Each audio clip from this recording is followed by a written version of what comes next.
রাজপুত্রদের প্রতিযোগিতা শুরু হলে দেখা যায় সবচেয়ে বেখেয়ালি ও হাবা টাইপের এক রাজকুমার দুর্ঘটনাবশত একদম সঠিক লক্ষ্যে তীর ছুঁড়ে প্রথম হয়ে যায়। এটি দেখে মেরিডা চরম বিপাকে পড়ে। তখন সে নিজের বুদ্ধি খাটিয়ে একটি অভাবনীয় সিদ্ধান্ত নেয়, সে নিজেও এই প্রতিযোগিতায় অংশ নেবে। যেহেতু আগত রাজপুত্ররা সবাই তাদের পরিবারের জ্যেষ্ঠ সন্তান ছিল এবং মেরিডাও ডানব্রুক পরিবারের প্রথম সন্তান, তাই সে সমস্ত প্রথা ভেঙে নিজেই নিজের প্রতিদ্বন্দ্বী হিসেবে মাঠে নেমে পড়ে। সে তার গায়ের আচ্ছাদ পোশাকটি ছিঁড়ে ফেলে এবং অসাধারণ দক্ষতায় নিশানা ভেদ করে সেই হাবার রাজকুমারকেও হারিয়ে প্রথম স্থান অধিকার করে। ফলে গাণিতিক নিয়ম অনুযায়ী কোনো রাজকুমারী আর রাজকুমারীকে বিয়ের যোগ্য থাকে না। মেয়ের এমন ঔদ্ধত্য দেখে রানী এলিনর চরম ক্ষুব্ধ হন এবং মেরিডাকে কঠোর ভাষায় তিরস্কার করতে থাকেন। তর্কাতর্কির এক পর্যায়ে রানী রেগের মাথায় মেরিডার প্রিয় ধনুকটি আগুনে ফেলে পুড়িয়ে দেন। এতে মেরিডা প্রচন্ড অভিমান ও কষ্ট পেয়ে তার ঘোড়ায় চড়ে মহল ছেড়ে জঙ্গলে পালিয়ে যায়। জঙ্গলে যাওয়ার পথে অ্যাঙ্গাস হঠাৎ করা ব্রেক কষলে মেরিডা ঘোড়া থেকে পড়ে একটি প্রাচীন পাথরের মূর্তির বলয়ের ভেতর ছিটকে পড়ে।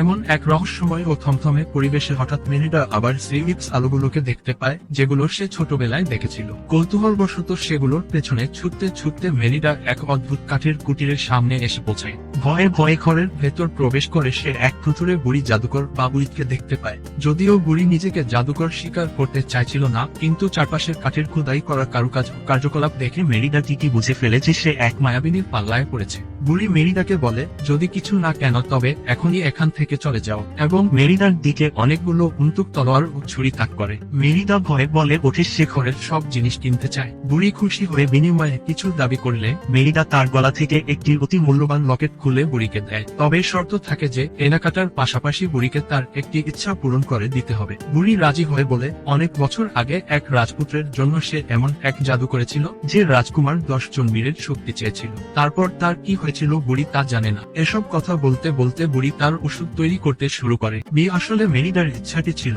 যেন তার মায়ের মন পরিবর্তন হয়ে যায় এবং বিয়ের চিন্তা তার মাথা থেকে নেমে যায়, যাতে বিয়েটি বাতিল হয় এবং সে স্বাধীন হতে পারে। বুড়ি তাকে একটি সুন্দর জাদুকরি কেক বানিয়ে দিয়ে বলে, এটি তোমার মাকে খাওয়ালেই তোমার ইচ্ছে পূরণ হবে। কেক পেয়ে মেরিডা আনন্দিত হয়ে চলে যেতে চাইলে বুড়ি বিড়বিড় করতে থাকে। আসলে বুড়ি কেকটি খাওয়ানোর পর যে মন্ত্র বলতে হতো তা ভুলে গিয়েছিল। মেরিডা পেছনে ফিরে তাকাতেই দেখে মুহূর্তের মধ্যে পুরো কুটির সহ বুড়ি হাওয়া হয়ে গেছে। মেরিডা সেই কেক নিয়ে প্রাসাদে ফেরে এবং নানা অজুহাতে তার মাকে সেটি খাওয়ানোর চেষ্টা করে। সে বলে, মা প্লিজ একবার খেয়ে দেখো, আমি নিজে তোমার জন্য এটি বানিয়েছি। মায়ের মন একটু বললে রানী কেকের একটি ছোট টুকরো মুখে দেন। মেরিডা জাদুর প্রভাব দেখার জন্য অধীর আগ্রহে মাকে জিজ্ঞেস করতে থাকে, তোমার কি বিয়ে নিয়ে কোনো সিদ্ধান্ত পরিবর্তন হয়েছে? রানী উত্তর দেন, আমার শরীর ভীষণ খারাপ লাগছে।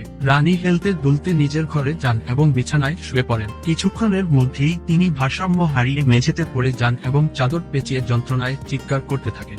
মেরিডা চোখের সামনে দেখে রানীর শরীর ধীরে ধীরে এক প্রকাণ্ড ও বিকট আকারের ভাল্লুকে রূপান্তরিত হয়ে যাচ্ছে।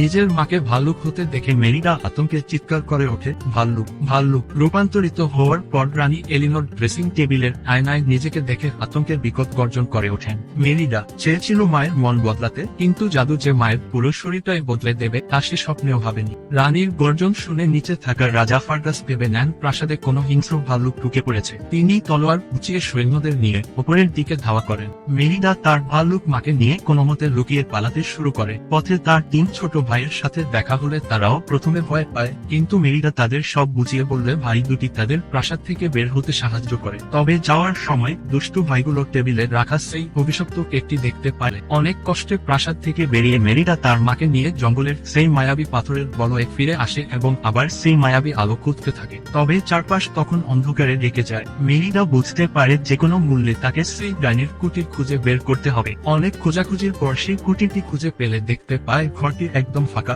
শুধু ভেতরে একটি কড়াই ও কিছু বোতল পড়েছিল। মেরিডা একটি বোতলের তরল কড়াইয়ে ঢালতেই সেখানে বুড়ির একটি মায়াবী ভয়েস মেসেজ ভেসে ওঠে। বুড়ি জানায়, দ্বিতীয় সূর্যোদয়ের পরে এই জাদুর প্রভাব চিরস্থায়ী হয়ে যাবে, অর্থাৎ এরপর রানী আর কোনোদিনই মানুষে পরিণত হতে পারবেন না। তবে বুড়ি একটি সমাধানের সংকেত দিয়ে বলে, যদি ভাগ্য পরিবর্তন করতে চাও তবে ছিন্ন হয়ে যাওয়া বন্ধনকে আবার জোড়া দাও। এই কথা বলে পুরো কুটিরটি আবার অদৃশ্য হয়ে যায় এবং জঙ্গল আবার নিস্তব্ধ হয়ে পড়ে। ভুল বুঝতে পেরে মেরিডা কান্নায় ভেঙে পড়ে। সে রাতে প্রচন্ড বৃষ্টি নামায় তারা একটি পাহাড়ি গুহায় আশ্রয় নেয়।